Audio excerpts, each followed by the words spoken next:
Pessoal, tudo bem com vocês? Hoje eu vou falar do risco da Bolsa de Valores para as próximas semanas. Vou traçar aqui uma análise das principais ações de energia, bancos, seguradoras, para a gente ver aí os riscos à frente. E também vou dar uma olhada no cenário geral aqui. Já deixa seu like para não esquecer e se inscreve se não é inscrito. Começando aqui com a China e esse case da Evergrande, né? Essa bolha estourando aí pode ser grave. A gente é um grande exportador para a China, né? No momento bem mais que os Estados Unidos. E na outra crise que teve lá nos Estados Unidos, a gente era grande exportador aqui para os Estados Unidos. Então as coisas mudaram, a gente é mais dependente da China. Eu deixei um card aqui onde eu faço a comparação, tá? Então a Evergrande tem uma dívida de 300 bilhões e a China meio que faz corpo mole para resgatar a Evergrande, tentando ver até onde a Evergrande consegue levar essa situação, né? Mas eu acredito que eventualmente eles vão acabar ajudando. Então a Evergrande, depois de um início de semana bem turbulento, ele anunciou na quarta-feira que conseguiu acordo aí com os credores para negociar a dívida e evitando assim possível calote. O mercado aceitou muito bem, né? Gostou disso. O Ibov subiu aqui, o Bovespa subiu, né? O SP500 subiu, bolsas aí no mundo inteiro subindo. Mas aí chegou na quinta-feira, tem uma parte da dívida aí, 83 milhões e meio de dólares, e na quinta-feira, né? E chegou esse prazo, eles não pagaram, na sexta-feira não se pronunciaram, tá meio aí estranha a situação, tanto que acabou na sexta-feira caindo um pouco as ações novamente, então a situação ainda não está resolvida, ainda estamos com a Evergrande ainda no radar, tá? Não podemos esquecer da Evergrande. Aí como próximo item nós temos a inflação acumulada aí no ano praticamente 9,7%, só até agosto, né? Tava em 0,87 em agosto, 0,96 em julho, a inflação IPCA não parece se controlar ainda no momento. E assim, isso aqui influencia muito os investimentos que a gente faz, inclusive tenha em mente que na renda fixa você tem que descontar a inflação, né, para poder calcular a rentabilidade corretamente e também tirar o imposto, né, não se engane com apenas números.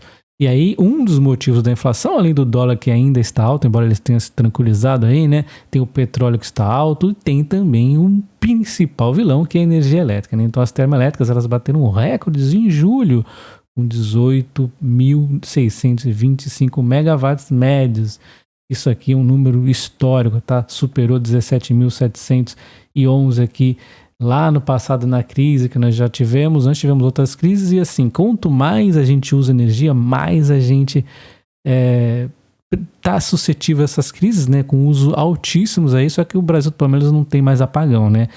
Teve aí bastante investimento na energia, o que não tem apagão, mas tem esse uso caro aqui das termoelétricas e a tendência é continuar alta ainda, porque a crise hídrica ainda nos assombra, né? E outro índice inflacionário, o IGPM, né, ele tinha acumulado aí nos últimos 12 meses 33,84, um número gigantesco, ele vem recentemente sob controle, né? Ele apresentou aí um julho de 0,78, está em nível do IPCA, né? Agosto 0,66, setembro ele ia apresentar mais ou menos esse número, mas aí o minério de ferro caiu, ele está negativo em 0,58. A tendência aí, se ele ficar no nível do IPCA, já está pelo menos bom, né? E para conter a inflação, nós temos aí a Selic, né? A Selic está aí com a estimativa em 2021 ainda em 8,25, né? Sendo que 2022 a previsão é 8,50, então vai se permanecer um pouco alta aí nos próximos 2 anos. E 2023 e 2024, se seguirem a previsão dos analistas, aí 6,75 e 6,50. Essa é a previsão para a Selic, isso aí mexe um pouco com as ações de modo geral, né? Porque quanto maior a Selic, mais caro fica o endividamento das empresas, menos elas acabam investindo para crescer. A pandemia parece estar ficando sob controle, né? Ela teve uma queda acentuada aqui com as vacinações, a variante Delta chegou a ameaçar com uma alta aqui, mas agora está meio que andando de lado, a gente pode até considerar que está andando de lado, então parece estar ficando sob controle. A gente vê aqui nos Estados Unidos, não foi isso que aconteceu, né? Caiu pra caramba, quase que zerou e depois subiu muito e agora começa a se recuperar. Graças a Deus isso aqui, essa curva alta não chegou a acontecer no Brasil, pelo menos até agora, e as mortes vem caindo bastante, nem chegou a fazer aquela subidinha, só uma subidinha bem leve aqui e tem se estabilizado aqui, então ainda bem que está sob controle a pandemia, né? Antes de falar do cenário de cada uma das empresas, eu vou comentar aqui rapidamente algumas delas que eu acho que merecem destaque, como a Engie, que caiu 20,28% de 2020 para cá, só que a gente vê aqui o lucro dela deu uma queda por conta aí do IGPM principalmente, né? Ela tem a crise hídrica, ela tem uma certa proteção com as termoelétricas que ela tem, detalhe que ela está para vender isso, mas de certa forma ela ainda tem geração solar, geração eólica, então é uma empresa bem diversificada, transmissão de gás e de energia. E o lucro realmente caiu um pouco, mas é pontual. E com isso a cotação caiu muito. A gente vê uma curva bem maior na queda da cotação do que no lucro. Então a Engie é uma das oportunidades. Na sequência, a gente tem aqui aquelas perenes que eu sempre cito, né? Taesa, com um lucro aqui crescente pra caramba. Eu já falei da Taesa ontem. Não é uma empresa que está super barata, mas é uma empresa que está aí no preço para quem quer tranquilidade, dormir tranquilíssimo e ganhar dividendos. E ela deve pagar dividendos gordos ainda em 2021. Ou, na pior das hipóteses, um dividendo mediano e uma RAP aí, ou duas, vai saber que ela ganha aí, né? Ela tá para concorrer. Temos a Transmissão Paulista, que eu acho que é uma versão aí da Taesa mais barata no momento, né? Por conta de besteiras que aconteceu, eu já citei diversas vezes. A Transmissão Paulista aí com um crescente lucro, o EBITDA, qualquer resultado que você for ver, ela tá crescendo pra caramba. O dividendo pode diminuir um pouquinho aqui neste ano, aqui pro próximo também, por conta do RBSE que ela renegociou, né? E na sequência, então já temos Taesa, Transmissão Paulista como segurança, nós temos a Engie como um destaque assim absoluto, né? Temos o Banco do Brasil como um banco que eu destaco aqui como um dos melhores oportunidades. Ele caiu 13,74% aqui nos últimos 6 meses e muito aí por conta da pandemia, que eu acho assim bizarro o foco do banco. Ele é um banco, né? Então, por mais que a pandemia ainda vá ameaçar, que eu tô vendo ali que parece estar sob controle, né? É algo muitíssimo pontual, lembrando que ele é um banco, né? Então, todo o desafio dos outros bancos, só que ele tá barato, né? Ele caiu demais, 6,60 de yield, BBDC3, que ainda oferece um desconto em relação a 4 as PNs, né? Na sequência, nós temos ela, como sempre, a Sanepar, que já caiu 40% do 2020 para cá, só que não é isso que a gente vê nos lucros, ela tá aí com lucros excelentes ainda, mesmo com todos os problemas, 5,14 de yield, reajustes foram dados, mas ela tem realmente a crise hídrica ameaçando. Agora vai chegar a hora da verdade, estamos chegando no verão, estamos aqui com 50, eu sempre falo no inverno o objetivo era ficar nos 50, tá nos 50 pelo menos, então tá dentro do objetivo, poderia estar melhor, poderia, mas tá aí dentro do esperado que eu falei várias vezes, então vamos ver se esse reservatório enche agora e aí a empresa vai subir pra caramba. Aí na sequência nós temos a BB Seguridade, né? Uma empresa que caiu aí 40%, né? Muita coisa, uma empresa que sofreu como todas as seguradoras, mas ela tem um extra aí que é o IGPM, que está infernizando a vida da BB Seguridade. Só que o IGPM tem uma tendência de se normalizar, a pandemia vai se normalizar, as coisas vão se normalizando, a BB Seguridade tem aí a tendência de uma grande recuperação, embora seu operacional esteja ali, dadas as circunstâncias, até que bom, mas não tá assim empolgante, né? Mas pelo preço ela vale demais a pena. Nenhuma dessas ações de recomendação, é apenas aqui os destaques que eu tô dando no momento. Então, mais do que nunca, estou focando em ações perenes, resistentes à crise, que possam aí enfrentar a crise política, a crise China, a crise aí que acontecer, ela vai estar resistindo, né? Então, esse é o meu foco e eu vou comentar aqui, antes de entrar em mais detalhes de cada uma delas, a China, né? Embora tenha pintado um cenário ruim, eu comentei lá no vídeo da semana passada o que poderia acontecer se a bolha estourasse. Eu nem acho que a bolha vai estourar, porque a China vai acabar ajudando. E outro ponto, além disso, que eu acabei não comentando, é que eu acho essa crise na China aqui muito mais assim, esse endividamento muito mais interno do que foi aquele dos Estados Unidos, então isso aí levaria a um caos menor, vamos assim dizer, mas sim, seria um caos porque a China é muito importante, né? Só o fato dela não crescer tanto como antes já seria um caos, né? O mercado americano também está um pouco esticado, aí cai, é aquele caos generalizado, então sim vale, mas não é tão grave como foi lá do SP500. Embora alguns aí exagerem que é a pior crise da história da face da Terra, eu acho que é um exagero, tá? Então, China é um risco, mas sem exageros. Então, ela é um risco para cada uma das ações, né? Mas aí é aquele risco que, dependendo da ação, é um risco oportunidade. Se a Transmissão Paulista Taesa cai aí com a crise da China, para mim eu vou ficar mais feliz, né? Porque eu vou poder comprar a Transmissão Paulista Taesa, Elopar, Engie, etc. mais barato, né? Então, esse aí é a China. Temos também um ponto que eu não citei, porque eu não quis entrar em detalhes, que é a política, né? Nós estamos aí em várias discussões políticas internas, desentendimentos, e temos aí as eleições, dependendo do candidato que entre, pode ser catastrófico, porque o mercado pode não gostar, porque também pode haver intervenções, populismo, enfim. Política no Brasil é uma desgraça, eu não gosto nem de entrar em detalhes aí, porque começa a ter discussão aí nos comentários, né? Então, política é um risco para todas as ações, principalmente para as estatais, né? Bom, então nós temos aqui A crise hídrica, a pandemia, a inflação dividida em IPCA e IGPM, né? Então nós temos a Taesa super aí focada no IGPM, bem fortalecida nisso, ela também acaba sendo protegida pelo IPCA, porque o IPCA é um índice inflacionário também, vai acabar aí no longo prazo andando aí de lado com a IGPM, até um pouco menos, né? A pandemia, ela também está protegida, a crise hídrica, a política é uma ameaça para todos, a China aí também é uma ameaça para todos, que pode ser uma oportunidade.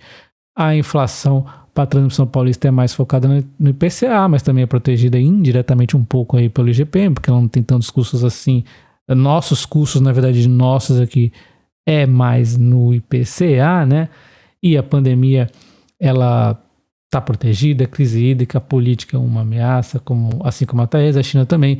A Alupar é a mesma coisa, a gente põe tudo igual aqui. Talvez a pandemia, eu exagerei aqui, pondo que a pandemia é um leve risco aqui para geradoras de energia, ela tem um pouquinho de geração, mas assim, só por ser muito cauteloso mesmo, né? Então a gente põe aqui um pouquinho de risco. E na crise hídrica também um risco, na política um risco, um pouco maior, né? E a China um risco. Assim, a crise hídrica é porque ela tem um pouco de geração de energia, embora também não, acho que nem vale a pôr como risco, ela tem uma diversificação bem interessante. E na pandemia eu pus um risco aqui para geradoras de energia leve, porque a demanda pode acabar sendo influenciada, né, diminuída. E a ENGIE, o IGPM aí, na verdade tá ao contrário, é que o IGPM é o vilão da ENGIE, né? Então entrando aqui nas geradoras, o IGPM é o vilão da ENGIE, mas o IPCA ela acaba aí protegendo a gente da inflação, só que ela tem essa diferença porque ela tem a dívida, parte da dívida dela, das concessões, atrelada ao IGPM. Isso aí é uma ameaça para ela quando o IGPM dispara. A pandemia, levezinha ameaça, a crise hídrica é uma ameaça já moderada, a política é uma ameaça, e a China também aí, né? A Copel, muito similar, a GPM, ela vai acabar acompanhando diretamente, né? O IPCA, ela tá mais aí focada no IGPA, né? No IPCA, a pandemia, assim como as geradoras eu acabei de comentando, né? A crise hídrica, ela tem um risco já um pouco maior do que a ENGIE, porque ela não tem termoelétricas, mas ela também tem a diversificação dela, ela distribui energia, né? Ela tem aí uma certa diversificação que dá uma proteção, mas ela já tem um risco um pouquinho maior que a ENGIE. A política é um risco maior por conta aí dela ser estatal, mesmo sendo estadual é um risco, né? A China é a mesma coisa. E aí a Energias do Brasil segue mais ou menos aqui o padrão da Copel, né?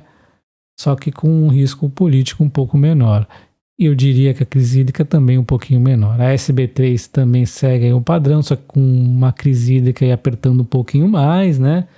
E o resto tudo igual. CPFL aí uma proteção um pouquinho maior no GPM também. Não chega, a parte da geração dela tem uma parte ali que é atrelada ao GPM, isso é legal. PCA é o que ela vai estar mais focada, né? E demais aí é os mesmos riscos das outras geradoras, mediana aqui na crise hídrica, mediana aí na política, né?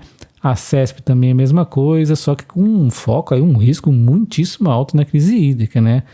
E a política também é mais ou menos igual aos outros pontos. E aí a gente tem uma diferença aqui, a Eneva, né? Que na contramão de todas as empresas, ela acaba sendo beneficiada com a crise hídrica, já que vai ter o uso das suas termoelétricas, né? E demais aí igual. Aí nós entramos na Sul-América, que as ações, de modo geral, sempre acabam acompanhando a inflação, então eu ponho aqui como um ponto positivo, que vai acompanhar aí, né? Pandemia, sim, é um risco muito forte para a Sul-América, né? E ela fica nesse negócio de quando as pessoas saem do confinamento, voltam a fazer mais exames e aumenta a sinistralidade. E se tiver sinistralidade da morte junto, aí causa esse caos que aconteceu no segundo trimestre. No terceiro começa a melhorar. E se a pandemia se estabilizar no quarto, aí talvez já ficar mais próximo da realidade. No ano que vem já tá normalzinho para a Sul-América. Eu acho que ela é uma oportunidade interessante. Talvez não seja o momento de ouro, mas em breve terá. E quem comprar agora já tá, ao meu ver, fazendo um bom compra. Não quem comprou alguns meses atrás, conforme eu dizia, mas agora já está interessante, não é recomendação de compra. A crise hídrica não atrapalha, política e China já um pouquinho maior aí, né? As seguradoras e bancos acabam sofrendo um pouquinho mais em termos de queda, mas também acabam se recuperando aí, vai ter um exagero maior, essa é a minha visão, né?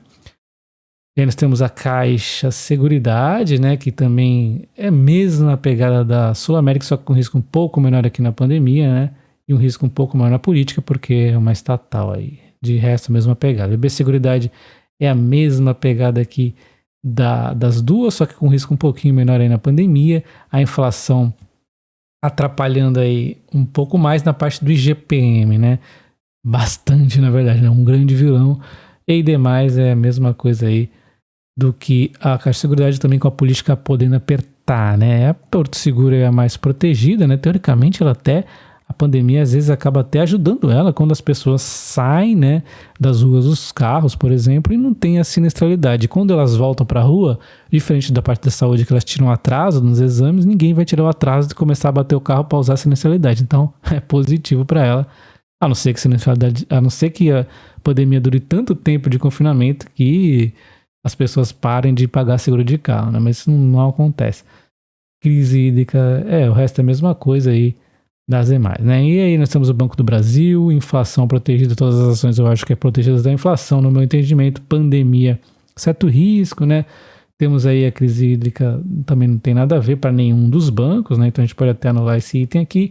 Política um pouco mais apertada aí para o Banco do Brasil, é uma estatal, não que se esqueça disso, eu já passei por bastante problemas com estatais, não se esqueça nunca, quando as coisas parecem que estão boas, vem uma intervenção ou vem uma ameaça de uma intervenção e as ações desabam.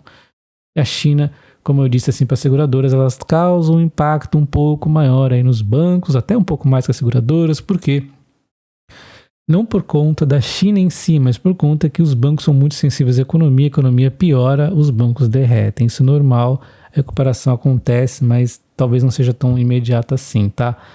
E, na verdade, eles estão tão baratos que nem deveria cair, mas o mercado com certeza derruba mesmo sem dó. Aí nós temos o Bradesco, para mim é a melhor oportunidade. Ele tem aí um certo risco na pandemia, não tão grande quanto a Sul América, por exemplo, mas tem um certo risco. Ele não se esqueça que ele é um banco, né? Ele é um banco.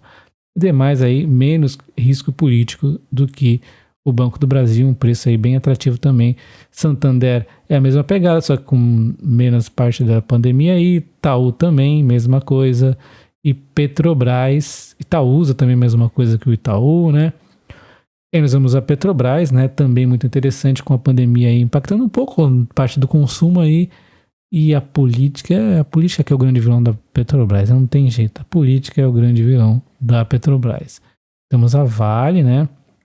Seria um cenário muito bonito aqui, a política nem está falando tanto, mas a China, a Vale, por mais que ela caia, ela é resiliente, ela vai aguentar mesmo se o minério vá a $75, ela é muito lucrativa, o mercado uma hora pode perceber isso, caso chegue lá e ela caia bastante, aí volta a subir.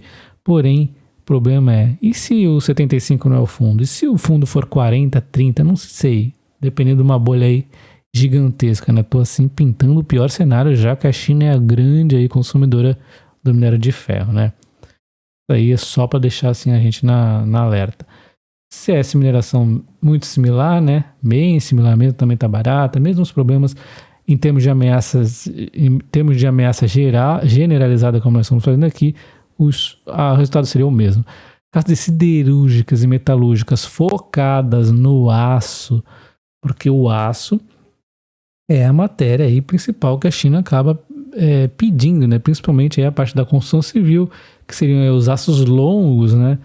E aí, no caso, todas as siderúrgicas e metalúrgicas aí de aço vão sofrer bastante, né? Só que eu acho que mais perigosamente ainda elas do que a Vale e a CSN, porque elas são menos aí, acho que elas resistem menos, isso aí foi provado aí no longo do tempo, tá? As crises elas aguentam bem menos, a Vale aí é quase que um tanque à prova de crise, né? Nós temos a empresa de construção civil aqui no Brasil, que elas são atrapalhadas aí especialmente aqui pela inflação. Eu pus ao contrário aí das demais, não por conta da inflação, né? Que as ações são protegidas pela inflação, mas por conta da Selic, que esfria demais aí a demanda, né? E para finalizar, nós temos as empresas de saneamento, a Sanepar, a Sabesp e a Copasa, todas elas protegidas pela inflação. A Copasa aí, tanto a Sanepar quanto a Sabesp, um risco aí bem leve aí na pandemia, por conta de possíveis aí descontos que tem que dar, né, para a população aí de baixa renda, isso acontece. A crise hídrica, ela é uma ameaça média aí para a Copasa, não em termos dos seus reservatórios, mas em termos aí do custo energético que aumenta para as empresas de saneamento, e é o maior custo que elas têm, e a energia está caríssima nesse momento, né? Então um risquinho aí mediano. A Sabesp já é um pouco maior, já que ela tem um certo risco aí nos seus reservatórios próprios e tem esse custo aí. E a Sanepar um alerta aqui máximo, porque ela tem aí o seu risco, embora esteja melhorando bastante em relação ao ano anterior, né? Mas ela tem sim esse custo, esse problema extra aí dos seus próprios reservatórios e o custo também da crise energética que está com muito cara aí. A política é uma ameaça aí parcial para todas, um pouquinho acima aí para todas, já que elas são estaduais. Se fossem aí, eu acho que o Banco do Brasil e a Petrobras, a ameaça é maior, principalmente a Petrobras, né? Mas elas têm sim uma certa ameaça aí, a Sanepar, a Sabesp e a Copasa. A China é a mesma coisa das elétricas, depende de quanto cair e é capaz até de se tornar uma belíssima de uma oportunidade. Vamos ficar de olhos atentos. E deixe nos comentários se você está pessimista ou otimista com a Bolsa nas próximas semanas. Um abraço e até o próximo vídeo. Valeu!